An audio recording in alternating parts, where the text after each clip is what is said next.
வணக்கம் மக்களே, welcome to voice time YouTube channel. நம்ம பார்த்தீங்கன்னா ஐபிஎல் 2026க்கான ரிட்டென்ஷன் அண்டு ரிலீசஸோட ப்ரிவ்யூ பார்த்துட்ருக்கோம். அந்த வகையில் இன்றைக்கி நம்ம 4வதாக பார்க்க போகிற team none other than Kolkata knight ரைடர்ஸுங்க. இவங்க பார்த்தீங்கன்னா ஆல்ரெடி 3 டைம் சாம்பியன்ஷிப் அடிச்சிருக்காங்க.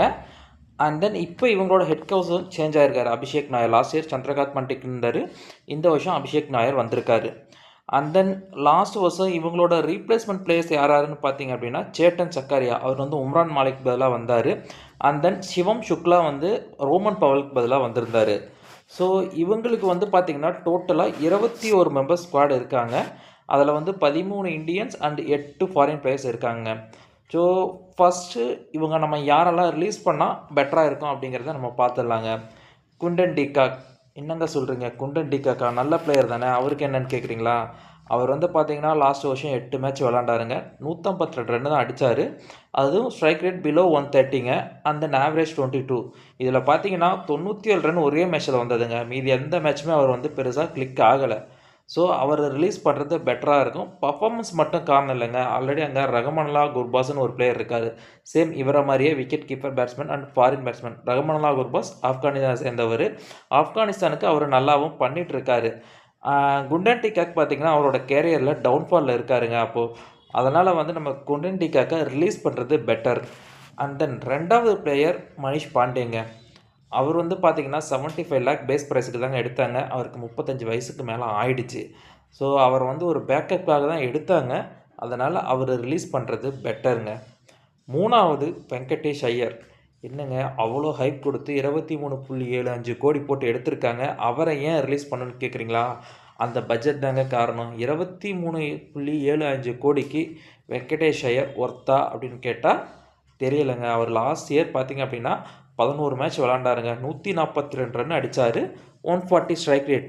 இவருக்கு ஸ்டாண்டிங், அதாவது ஒரு ஸ்டாண்டர்டான பேட்டிங் பொசிஷன் கிடச்சிதான்னு கேட்டாலும் இல்லை. பட் அந்த பட்ஜெட் போட்டு எடுத்துகிட்டு அந்த மாதிரி பிளேயரை ஏன் வேஸ்ட் பண்ணோம் அப்படிங்கிறதும் தெரியலைங்க. ஸோ அவரை நீங்கள் ஆக்ஷனில் ரிலீஸ் பண்ணிவிட்டு அதே ஃப்ரான்ச்சைஸி வந்து கம்மி பட்ஜெட்டில் எடுக்கலாம். அதை தான் நான் சொல்கிறேன். 23க்கு அவங்க ரிலீஸ் பண்ணிவிட்டு அப்படியே விட்டுற வேண்டாம். நீங்கள் உங்களுக்கு பட்ஜெட் சேவ் ஆகணும்னு நினச்சிங்கன்னா அவர் ஆக்ஷனில் விட்டுட்டு திரும்ப கம்மி பட்ஜெட்டுக்கு எடுக்கலாம். நான் அதனால தான் வெங்கடேஷ் ஐயரோட பேர் இந்த லிஸ்ட்டில் வச்சுருக்கேன். அண்ட் தென் ஸ்பென்சர் ஜான்சன் ஒரு 2.8 crore அவங்க எடுத்தாங்க. லாஸ்ட் வந்து பார்த்திங்கன்னா லாஸ்ட் இயர் அவருக்கு வந்து பெருசாக கேம் டைம்ஸ் கிடைக்கல. ஒரு 4 மேட்ச் தான் விளாண்டார்.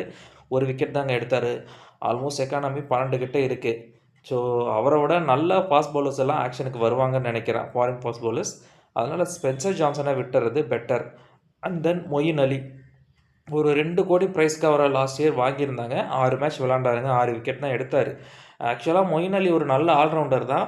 பட் கொல்கத்தாவில் அவருக்கு வந்து பெருசாக பேட்டிங் ஆப்ஷன்ஸே கிடைக்கலைங்க. வெறும் பவுலராக மட்டும்தான் அவரை யூஸ் பண்ணியிருந்தாங்க.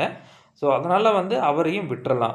ஸோ இவங்களெல்லாம் விட்டுறது மூலமாகவே பார்த்தீங்கன்னா அவங்களுக்கு வந்து கொல்கத்தாவுக்கு வந்து ஒரு 33 கோடி கிடைக்குங்க. ப்ளஸ் ஆக்ஷனில் கிடைக்கிற ஒரு 5 கோடினா 38 கோடி இருக்கும். ஸோ அவங்க இதில் வெங்கடேஷ் ஐயர் திரும்ப 10-15 கோடிக்கு வாங்கினா கூட மீதி இருக்கிற கேஷ் அவங்களுக்கு பெனிஃபிட் தான். அதை வச்சு இன்னொரு நல்ல பிளேயரை அவங்களால வாங்க முடியும். ஸோ இவங்களோட ப்ராபபிள் 11 என்னென்னு பார்த்துடலாங்க. அப்போ தான் என்ன பிளேசஸ் வந்து அவங்க பிளேயர்ஸ் ஃபோக்கஸ் பண்ணி வாங்கலாம் அப்படிங்கிறத நம்ம பேச முடியும். ஃபஸ்ட்டு என்னை பொறுத்த வரைக்கும் இந்த சீசனில் வெங்கடேஷ் ஐயரை எடுத்து திரும்ப அவரை ஓப்பனிங் ஆட வைக்கலாங்க. சுனில் நரேன் நல்லா தாங்க ஓப்பன் பண்ணிகிட்ருக்காரு. பட் சுனில் நரேனும் பார்த்தீங்கன்னா கொஞ்சம் டவுன்ஃபாலில் தான் இருக்கார். அவரோட கேரியரில் ஏஜும் ஆயிடுச்சு. அப்படின்றதுனால ஃப்யூச்சரை கன்சிடர் பண்ணி வெங்கடேஷ் ஐயரை ஓப்பனிங் பண்ண வைக்கலாம். அவர் ஓப்பனிங்கில் இறங்குறப்போ நல்லா தான் பண்ணியிருக்காரு. இதே கொல்கத்தாக்கு ஓப்பனிங் 1-1 வரும்போது ரொம்பவே நல்லா பண்ணியிருக்காரு. ஸோ வெங்கடேஷ் ஐயர் கூட நம்ம ரஹமனுல்லா குர்பாஸ் ஆட வைக்கலாங்க. நல்ல தடாலடியாக ஆடக்கூடிய ஒரு பேட்ஸ்மேன். அவர் ஆடினார்னா பெட்டராக இருக்கும். அண்ட் தென் 1 டவுனில் அஜின்கியா ரஹானே. ஸோ இவரை வந்து லாஸ்ட் டைம் பேஸ் ப்ரைஸ்க்கு தான் எடுத்திருந்தாங்க. ஒரு டீசெண்டான பர்ஃபார்மன்ஸ் கொடுத்துருந்தாருங்க. சூப்பர் டூப்பர் இல்லைனாலும் நல்லா டீசெண்டாக ஆடி கொடுத்தாரு டீமுக்கு. ஸோ கேப்டனும் அவர் தான் அப்படின்றதுனால அவர் 1 டவுன் ஆடுவார் டெஃபினட்டாக. அண்ட் தென் செகண்ட் டவுனில் பார்த்தீங்கன்னா அங்கிரிஷ் ரகுவன்சின்னு சொல்லிட்டு ஒரு யங் பிளேயர் இருக்காருங்க. லாஸ்ட் வருஷமே ஒரு 12 மேட்ச் ஆனார். 300 ரன் அடித்தார். 140 ஸ்ட்ரைக் ரேட். இவர் எப்படின்னா வந்து டீசெண்டாக ஆடக்கூடிய பிளேயருங்க. அதாவது வந்து நம்ம லைக் சுப்மன் கில் மாதிரி ஒரு பிளேயருங்க. அவரால் அடிக்கிறதே தெரியாது, பட் நல்ல ஸ்ட்ரைக் ரேட்டில் ஆட முடியும். அந்த மாதிரி ஒரு பிளேயர் 4வதாக இருக்கும்போது பெட்டராக இருக்கும். அவரால் நல்ல ஸ்ட்ரைக் ரேட்லேயே ஆட முடியும், பட் இன்னிங்ஸும் பில்ட் பண்ண முடியும். அப்படிங்கிறதுனால நல்ல ஒரு மிடில் ஆர்டர் பேட்ஸ்மேன், அவரை யூஸ் பண்ணலாம். 5வதாக வந்து நீங்கள் ரோமன் பவலை யூஸ் பண்ணலாங்க. நல்ல ஒரு hard hitting batsman. West Indies பவரை பற்றி நம்ம வந்து சொல்லணும்னு அவசியம் கிடையாது. ப்ளஸ் தேவைப்பட்டால் அவரால் 1 or 2 ஓவர்ஸ் பவுலிங்கும் போட முடியும். ஸோ அவர் 5வதாக ஆடலாம். 6வது ரிங்கு சிங். ரிங்கு சிங் பார்த்தீங்கன்னா லாஸ்ட் இயர் 13 மேட்ச் விளாண்டாருங்க. 200 ரன் தான் அடித்தார். ஒரு 153 ஸ்ட்ரைக் ரேட்டில் 30 ஆவரேஜ். ஸோ இது அவரோட கேலிபருக்கு ஏற்ற நம்பர்ஸான்னு கேட்டால் கண்டிப்பாக இல்லைங்க. அவர் வந்து கொல்கத்தாவுக்கு சிங்கிள் ஹேண்டாக மேட்ச் எல்லாம் வின் பண்ணி கொடுத்துருக்காரு. ஸோ அந்த மாதிரி மேட்ச் வின் பண்ணி கொடுத்து தான் இந்தியன் டீம்லேயுமே அவர் இடம் பிடிச்சார். பட் இப்போ இருக்கிற காம்படிஷன்ஸில் அவர் இந்தியன் டீமில் ரெகுலராக இல்லைங்க. இருந்தாலும் ஏஜ் கம்மியாக இருக்குது. ஸ்டில் அவர் இன்னும் நம்பகமான மேட்ச் வின்னர் நான் நினைக்கிறேன். அதனால் ரிங்கு சிங் கண்டிப்பாக ஆடுவார். தென் 7, 8ல் ஆண்ட்ரே ரசல் அண்டு சுனில் நரேன்ங்க. So Andre Russell and Sunil Narine வந்து கொல்கத்தா அவங்க கிட்டேருந்து மூவ் ஆகி போகிறதுக்கான நேரம் வந்துச்சுன்னு நினைக்கிறேங்க. நெக்ஸ்ட்டு 1 or 2 இயர்ஸ் தான் அவங்க ஆடுவாங்க. ஸோ அவங்க வந்து லாஸ்ட் ஒரு 10-12 வருஷமாக இந்த ஃப்ரான்ச்சைஸ்க்கு ஆடிட்டுருக்காங்க. அவங்க 2 பேருக்கு ஏற்ற மாதிரி ரீப்ளேஸ்மெண்ட்டை பார்க்க வேண்டிய கட்டாயத்தில் இவங்க இருக்காங்க அப்படின்னு எனக்கு தோணுதுங்க. இதில் பார்த்தீங்க அப்படின்னா சுனில் நரேன் லாஸ்ட் இயர் வந்து பேட்டிங்கில் வந்து 12 மேட்ச் விளையாண்டிருக்காருன்னா 246 ரன் அடிச்சிருக்காருங்க 170 ஸ்ட்ரைக் ரேட்டில்.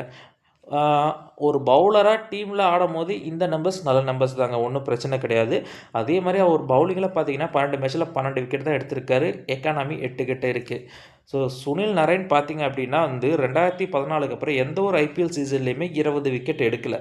அதுவும் இப்போ வர ரொம்ப இன்னும் ரெடியூஸ் ஆகிட்டே வருதுங்கிறப்போ சுனில் நரேனை தாண்டி அவங்க வேறு ஆப்ஷன்ஸ் பார்க்கலாம் ஃபியூச்சருக்கு. பட் இந்த சீசன் 2026 சீசன் அவர் கண்டிப்பாக விளையாடுவாருன்னு நான் நினைக்கிறேங்க. அதை தாண்டி ஆண்ட்ரே ரசல் பார்த்தீங்க அப்படின்னா 13 மேட்ச்சில் 167 ரன் அடிச்சிருக்காரு. ஒரு 163 ஸ்ட்ரைக் ரேட்டில். லாஸ்ட் இயர் வந்து அவர் பவுலிங் கொஞ்சம் டீசெண்டாக பண்ணாருங்க. 13 மேட்ச்சில் 8 விக்கெட் எடுத்தார். எக்கானமி அதிகமாக தான் இருக்குது 12. பட் பேட்டிங்லேயும் பெருசாக பண்ணலை.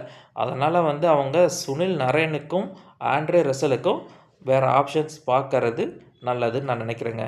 அண்ட் தென் 9th எப்படியும் ஹர்ஷித் ராணா வருவாருங்க. இப்போ இந்தியன் செட்டப்பில் எல்லா இதுலேயுமே இருக்கார் அப்படின்றதுனால கண்டிப்பாக அவர் வருவார்.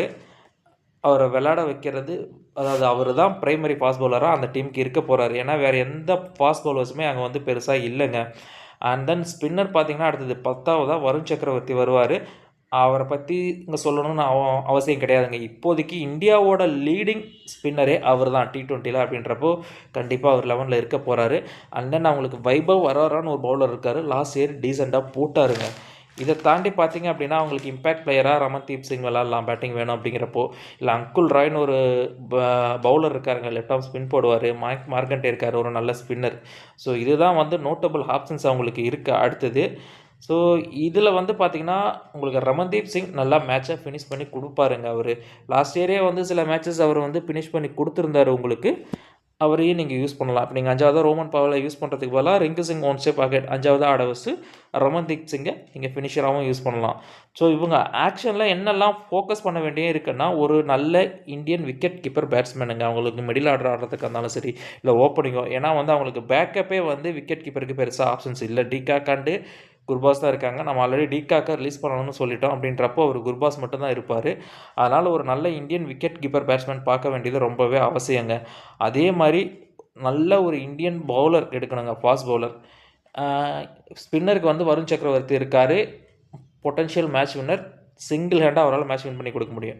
அந்த மாதிரி ஃபாஸ்ட் பவுலிங்கில் யாராவது இருக்காங்களான்னு கேட்டிங்கன்னா கிடையாது. அதனால் ஒரு இந்தியன் ஃபாஸ்ட் பவுலராக இருக்கட்டும், இல்லை ஒரு ஃபாரின் ஃபாஸ்ட் பவுலராக இருக்கட்டும், அவங்க எடுக்கலாம். அவங்களுக்கு ஆல்ரெடி ஆண்ட்ரிக் நோர்க்கியா இருக்கார். பட் அவர் வந்து ரெகுலராக மேட்சஸ் விளையாடுவாரான்னு கேட்டால் தெரியலைங்க. ஏன்னா அவர் ஒரு இன்ஜுரி ப்ரோன். லாஸ்ட் இயரே வந்து ஒரு 2 மேட்ச் தான் விளையாண்டார். அதனால் நீங்கள் ஒரு நல்ல ஆப்ஷன்ஸ் பார்க்குறது பெட்டராக இருக்கும். நம்ம ஆல்ரெடி 5-6 பிளேயர் நம்ம ரிலீஸ் பண்ணுறதில்ல, 5 பிளேயர் ரிலீஸ் பண்ணுறதுனால அவங்களுக்கு இப்போ ஆப்ஷன்ஸும் கம்மியாக தான் இருக்குது. அதாவது பேக்கப் ஆப்ஷன். ஸோ ஆக்சுவலில் அவங்க பார்க்க வேண்டியது நல்ல பேக்கப் ஆப்ஷனும், நல்ல அதாவது பேட்டிங்கில் பேக்கப் ஆப்ஷன் அண்டு பவுலிங்கில் வந்து பார்த்திங்கன்னா போடுறதுக்கான நல்ல பிளேயர்ஸ் அவங்க எடுக்கணுங்க. அவங்களுக்கு இருக்கிற 38 கோடி பட்ஜெட்டுக்கு அவங்க நல்ல பிளேயர்ஸாகவே பார்க்கலாம். ஸோ கேமரன் கிரீனோட சேவை கொல்கத்தாவுக்கு தேவையாக இருக்கும். பட் அவங்க போய் எடுக்கிறாங்களா அப்படிங்கிறத பார்ப்போம். அதை தாண்டி வேறு என்னெல்லாம் கொல்கத்தாவுக்கு வேணும் அப்படின்னு பார்த்தீங்கன்னா ரஹானேக்கு ஏஜ் ஆகிட்டு இருக்கிறதுனால ஃப்யூச்சராக ஒரு லீடரை டெவலப் பண்ண வேண்டிய கட்டாயத்தில் இருக்காங்க. அதுக்காக தான் வெங்கடேஷ் ஐயரை அவ்வளோ ப்ரேஸ் கொடுத்து எடுத்திருக்காங்களா அப்படின்னு கேட்டால் தெரியல. அவ்வளோ ப்ரைஸ் கொடுத்து எடுத்தவருக்கு லாஸ்ட் இயரே பார்த்தீங்கன்னா கேப்டன்ஷிப் எதுவும் அவங்க கொடுக்கல. ஸோ கம்மிங் சீசன்லேருந்து வைஸ் கேப்டன் கொடுத்து அவரை க்ரூம் பண்ணாங்க அப்படின்னா பெட்டராக இருக்கும். ஏன்னா ரஹானவும் இன்னும் 1 or 2 இயர்ஸ் தான் விளையாடுவார் அப்படின்றப்போ அவங்க அடுத்த ஆப்ஷன் பார்க்கலாம். அதே மாதிரி கிறிஸ் ரகுவன்ஷி அப்படின்னு சொல்லி ஒரு டேலண்ட் ஐடென்டிஃபை பண்ணியிருக்காங்க. அவரை டெவலப் பண்ணாலும் இன்னும் பெட்டராக இருக்குங்க. சூப்பராக விளையாடக்கூடிய பிளேயர், ரொம்பவே நல்ல பிளேயருங்க. அண்ட் தென் பார்த்தீங்கன்னா அவங்களுக்கு லாஸ்ட் இயர் விளையாடாத பிளேயர் உம்ரான் மாலிக் இருக்காருங்க. ஸோ அவர் வந்து இன்ஜுரியிலேருந்து வரதுனால எந்த அளவுக்கு இருக்கார், பழைய மாதிரி ஃபயராக இருக்காரா என்னங்கிறதும் பார்க்கணும். ஸோ அவர் வந்து பழைய மாதிரி இருக்கார் அப்படின்னா அவரையும் நம்ம வந்து நல்ல ஆப்ஷன், ஃபாஸ்ட் பாலிங் ஆப்ஷனாக யூஸ் பண்ணலாம். ஸோ அந்த சான்ஸும் கொல்கத்தா நைட் ரைடர்ஸ்க்கு இருக்குங்க. Thank you guys, kindly support the voice time YouTube channel.